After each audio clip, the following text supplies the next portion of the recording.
Sintonize-se para uma experiência enriquecedora com as palavras de Krishnamurti.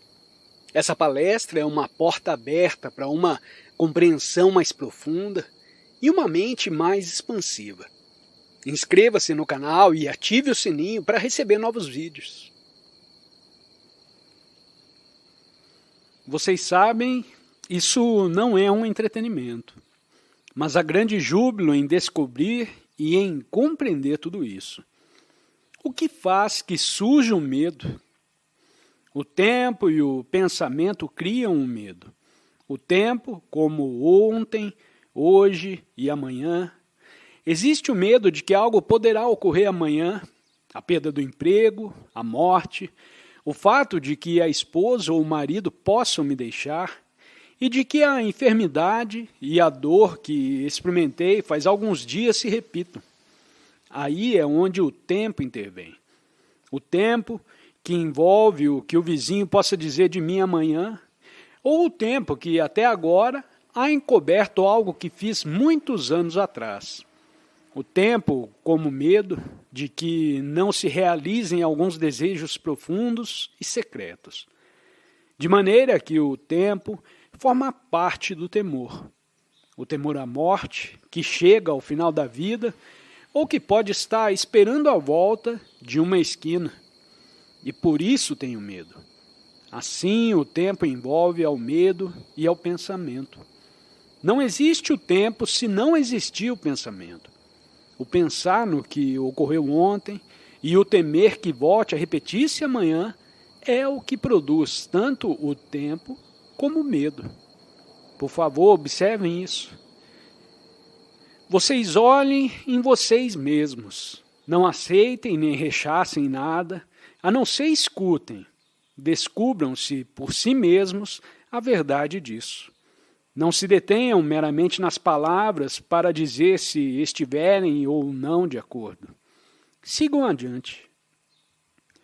Para encontrar a verdade se requer sensibilidade, paixão por descobrir e uma grande energia. Então, descobrirão que o pensamento engendra o medo. O pensar no passado ou no futuro, sendo o futuro o seguinte minuto, ou o seguinte dia, ou 10 anos depois. O pensar a respeito disso faz disso um acontecimento. E o pensar em um acontecimento que foi prazeroso ontem, mantém e dá continuidade a esse prazer. Não importa que esse prazer seja sexual, sensorial, intelectual ou psicológico. O pensar a respeito disso e construir uma imagem, como fazemos a maioria de nós, confere a esse acontecimento passado uma continuidade através do pensar, e isso engendra mais prazer. O pensamento engendra medo e também prazer. Ambos criam o tempo. De maneira que o pensamento engendra essa moeda de duas caras, do prazer e da dor, que é o medo. O que terá que fazer então? Rendemos culto ao pensamento, o qual se tornou tão extraordinariamente importante que pensamos que quanto mais engenhoso é, melhor é. No mundo dos negócios, no mundo religioso ou no mundo da família, o intelectual sente prazer com o uso do pensamento, essa moeda de duas caras, essa grinalda de palavras. Como honramos as pessoas que são intelectual e verbalmente hábeis em seu modo de pensar, mas o pensamento é responsável pelo temor e do que chamamos prazer. Não dizemos que não devêssemos ter prazer. Não somos puritanos. Tratamos de compreendê-lo e na mesma compreensão de todo esse processo, o medo cessa. Então verão que o prazer é algo completamente diferente. O pensamento é, portanto, responsável por essa agonia. Um lado é agonia e o outro lado é prazer e sua continuidade. A urgência de prazer e sua perseguição em todas as formas, incluindo a religiosa. O que devemos fazer, então? O pensamento pode terminar? É essa a pergunta correta? E quem vai terminar com ele? É o eu, que não é pensamento? Mas o eu é resultado do pensamento. E assim se repete o mesmo velho problema. O eu e o não eu, que é o observador que diz: se só pudesse pôr fim ao pensamento, então poderia desfrutar de uma vida distinta. Mas existe unicamente o pensamento, e não o observador que diz: desejo que o pensamento termine. Porque o observador é o produto do pensamento. E como surge o pensamento? Podemos ver muito facilmente que é a resposta da memória, da experiência e o conhecimento todo, o qual é o cérebro, depósito da memória. Quando lhe perguntamos algo, responde com uma reação que é memória e reconhecimento. O cérebro é o resultado de milênios de evolução e condicionamento. O pensamento é sempre velho, nunca é livre. É a resposta de todo condicionamento. O que temos que fazer? Quando o pensamento se dá conta de que não pode fazer nada, com o medo, porque ele cria o medo, então surge o silêncio. Então há uma negação completa de qualquer movimento que engendre temor. Portanto, a mente, incluindo o cérebro, observa todo esse fenômeno do hábito, da contradição e luta entre o eu e o não eu, e compreende que o observador é o observado. E vendo que o medo não pode ser meramente analisado e descartado, mas sim sempre estará ali. A mente também vê que a análise não é o caminho. Então se pergunta: qual é a origem do temor? Como surge?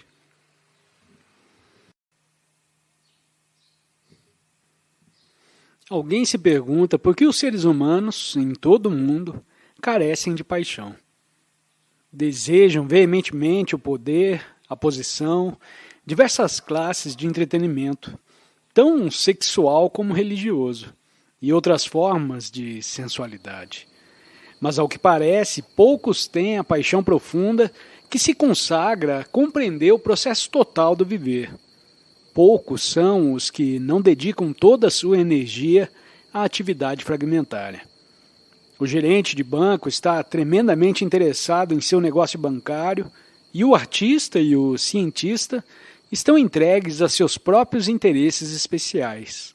Mas, aparentemente, uma das coisas mais difíceis é ter uma paixão intensa e perdurável, posta na compreensão da totalidade da vida.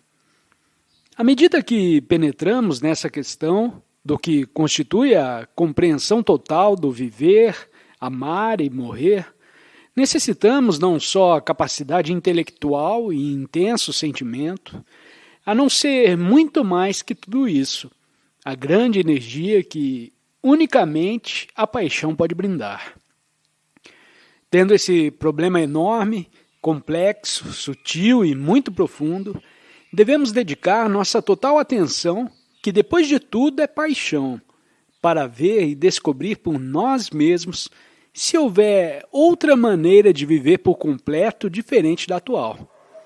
Para compreender isso, temos que entrar em várias questões, inquirir no processo da consciência, examinar tanto as capas superficiais como as profundas de nossa própria mente, e observar também a natureza da ordem, não só do externo, do social, mas também do interno. Temos que descobrir o sentido do viver. Não lhe dá uma importância só intelectual, a não ser ver realmente o que significa viver. Desse modo, temos que examinar a questão do que é o amor e o que significa. Tudo isso deve ser explorado no consciente e nos profundos e ocultos rincões da própria psique. Temos que nos perguntar o que é ordem, o que significa realmente viver e se podemos viver uma vida de completo e total afeto, compaixão, ternura e amor. Também temos que descobrir por nós mesmos o significado dessa coisa extraordinária que chamamos morte. Esses não são fragmentos, a não ser o movimento completo, a totalidade da vida. Não poderemos compreender isso se o dividirmos em viver, amar e morrer, porque tudo é um só movimento. Para compreender esse processo total, tem que haver energia. Não só a energia intelectual, mas também a energia de um sentir intenso. E isso implica ter essa paixão sem motivo que possa arder constantemente dentro de cada um. Como nossas mentes estão fragmentadas, é necessário investigar a questão do consciente e o inconsciente, porque ali começa toda a divisão, o eu e o não eu, o você e o eu, o nós e o eles. Enquanto exista essa separação na nacionalidade, a família, entre religiões com suas dependências possessivas, separadas, haverá indevidamente divisões na vida. Haverá o viver cotidiano com seu tédio e rotina, e isso que chamamos amor, cercado pelo ciúme, a possessividade, a dependência e a dominação. Haverá temor e a inevitabilidade da morte. Podemos penetrar nessa questão seriamente, não só em forma verbal, teórica, mas também investigá-la, olhando-a realmente dentro de nós mesmos e nos perguntando por que existe essa divisão que engendra tanta desdita, confusão e conflito. Podemos observar muito claramente em nós mesmos a atividade da mente superficial, com sua preocupação pela subsistência e seu conhecimento técnico, cientista aquisitivo. A gente pode observar-se sendo competidor no escritório, pode ver as operações superficiais da própria mente, mas há partes ocultas que não foram exploradas porque não sabemos como fazê-lo. Se desejamos as expor à luz da claridade e da compreensão, lemos livros que nos falam delas ou vamos a algum analista ou filósofo. Mas não sabemos como olhar as coisas por nós mesmos. Mesmo que sejamos capazes de observar a atividade externa e superficial da mente, estamos aparentemente incapacitados para olhar nessa cova profunda e secreta em que está contido todo o passado. Pode a mente consciente, com suas positivas exigências e asseverações, olhar nas capas mais profundas do próprio ser? Não sei se tiverem tratado de fazê-lo alguma vez, mas se o têm feito com suficiente insistência e seriedade, terão encontrado vocês mesmos o vasto conteúdo do passado, a herança racial, as imposições religiosas, as divisões, pois todas essas coisas estão escondidas ali. A expressão ocasional de uma opinião se origina nessas acumulações do passado que se apoiam essencialmente no conhecimento e a experiência passada, com suas diversas formas de conclusões e opiniões. Pode a mente olhar dentro de tudo isso, compreendê-lo e transcendê-lo de maneira que não exista divisão alguma? Isso é importante porque estamos muito condicionados para olhar a vida em forma fragmentária. E enquanto continue essa fragmentação, existirá a demanda de realização, o eu desejando realizar, obter, competir, ser ambicioso. É essa fragmentação da vida o que nos faz individual e coletivamente egocêntricos e necessitados de nos identificar com algo maior enquanto permanecemos separados. Essa profunda divisão na consciência, na estrutura e natureza total de nosso ser, a que causa divisão em nossas atividades, em nossos pensamentos e nossos sentimentos. Assim dividimos a vida e essas coisas que chamamos amar e morrer. É possível observar o movimento do passado, que é um inconsciente, se é que podemos usar a palavra inconsciente, sem lhe dar um significado especial psicoanalítico. O inconsciente profundo é o passado, e atuamos partindo daí. Portanto, existe a divisão entre passado, presente e futuro, o qual é tempo. Tudo isso pode parecer complicado, mas não é. É realmente bastante singelo se podemos olhar dentro de nós mesmos e nos observar na ação. Observar o funcionamento de nossas próprias opiniões, pensamentos e conclusões.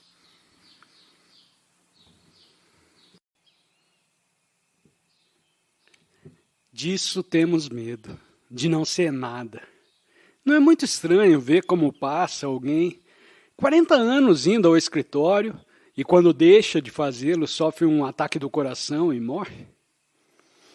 Somos o escritório, os arquivos, o gerente, o empregado, ou o que seja o posto que ocupamos. Somos isso e nada mais.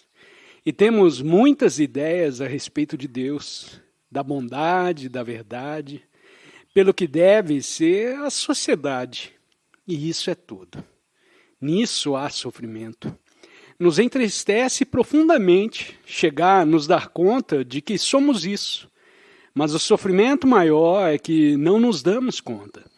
Ver isso e descobrir seu significado é morrer. A morte é inevitável e todos os organismos têm que morrer. Mas tememos abandonar o passado. Somos o passado, somos o tempo, a dor e o desespero. Com uma percepção ocasional de beleza, um florescimento de bondade ou de ternura, como algo passageiro e não perdurável. E como temos medo à morte, dizemos, voltarei a viver? A qual implica continuar a luta, o conflito, a desdita, a posse de coisas, a experiência acumulada. Todo o Oriente acredita na reencarnação. Desejamos ver, reencarnar aquilo que somos, mas somos toda essa confusão, essa desordem, esse enredo. E a reencarnação implica também que voltaremos a nascer em outra vida. Portanto, importa o que façamos hoje e não como vamos viver quando renascemos em nossa próxima vida, se é que existe tal coisa. Se formos nascer de novo, o que importa é como vivemos hoje, porque o hoje é o que vai semear a semente da beleza ou a semente da dor. Mas aqueles que acreditam tão fervorosamente na reencarnação não sabem como comportar-se. E se estivessem interessados em seu comportamento, então não lhes preocuparia o amanhã, porque a bondade está na atenção que emprestemos hoje. O morrer é parte do viver. Vocês não podem amar sem morrer, morrer para tudo o que não é amor. Morrer para todos, quão ideais ou são as projeções de suas demandas internas. Morrer para todo o passado, para a experiência, de maneira que saibam o que significa o amor e, portanto, o que significa o viver. Viver, amar e morrer são, pois, a mesma coisa, que consiste em viver total e completamente agora. Então, há uma ação que não é contraditória e que não traz consigo dor e sofrimento. Existe um viver, um amar e um morrer em que há ação. Essa ação é a ordem. E se a gente viver dessa maneira, e alguém deve fazê-lo, não em momentos ocasionais, a não ser cada dia e cada minuto, então teremos ordem social. E haverá unidade no homem, e os governos serão dirigidos por computadores, não por políticos com suas ambições pessoais e seu condicionamento. Portanto, viver é amar e é morrer. Pode-se ficar livre instantaneamente e viver sem conflitos, ou isso toma tempo? Pode-se viver imediatamente sem o passado ou toma tempo desfazer do passado? Se tomar tempo, impede isso que viva-se no imediato? Esse é o problema. O passado é como uma cova escondida, como um porão onde você guarda o vinho, se é que tem vinho. Toma tempo estar livre disso? O que está envolvido no fato de tomar tempo? Que é o que estamos acostumados. Alguém se diz a si mesmo: tomarei tempo. A virtude é uma coisa que tem que ser adquirida, que deve ser praticada dia após dia, e vou me desfazer de meu ódio, de minha violência, gradualmente, pouco a pouco. A isso é ao que estamos acostumados. Este é o nosso condicionamento. Assim é que nos perguntamos se for possível nos desfazer do passado gradualmente, o qual implica tempo. Isso é, sendo violento, me digo, gradualmente vou me liberar disso. O que quer dizer gradualmente? Passo a passo. Significa que, enquanto isso, sigo sendo violento. A ideia de desfazer-se gradualmente da violência é uma forma de hipocrisia. É óbvio que, se for violento, não posso deixar de sê-lo gradualmente, mas sim tenho que terminar com isso imediatamente. Posso pôr fim a coisas psicológicas imediatamente? Não posso fazê-lo se aceitar a ideia de me liberar gradualmente do passado. Mas o que importa é ver o fato tal e como é agora, sem distorção alguma. Se for ciumento e invejoso, devo vê-lo completamente, mediante a observação total e não parcial. Observo meu ciúme. E por que sou ciumento? Porque estou sozinho, a pessoa da qual dependo me abandonou, e subitamente enfrento a minha vacuidade, a meu isolamento. E como estou temeroso de tudo isso, dependo de você. E se você me abandona, sinto ira, ciúmes. O fato é que estou triste. Necessito de companhia, necessito de alguém que cozinhe para mim, que me console, que me proporcione prazer sexual e etc. E tudo isso se deve a que, basicamente, estou sozinho. Por isso sou ciumento. Posso compreender essa solidão no ato? Posso compreendê-la só se a observar, se não fugir. Se posso observá-la criticamente, com inteligência acordada, sem procurar desculpas, sem tratar de encher o vazio ou de encontrar uma nova companhia. A fim de observar isso, tem que haver liberdade. E quando há liberdade para olhar, estou livre do ciúme. De maneira que a percepção, a total observação do ciúme e a liberação dele não depende do tempo, mas sim de emprestar atenção completa, de dar-se conta com objetividade crítica, observando sem eleição alguma, instantaneamente, todas as coisas conforme surgirem. Então, há liberdade não no futuro, a não ser agora, daquilo que chamamos ciúmes. Obrigado por se juntar a nós nessa viagem de aprendizado com Krishnamurti. Para continuar expandindo sua compreensão, clique em algum dos 2 vídeos sugeridos na tela. Desafie-se a absorver mais sabedoria e compartilhe as suas reflexões nos comentários. Não se esqueça de se inscrever para mais explorações. Até a próxima!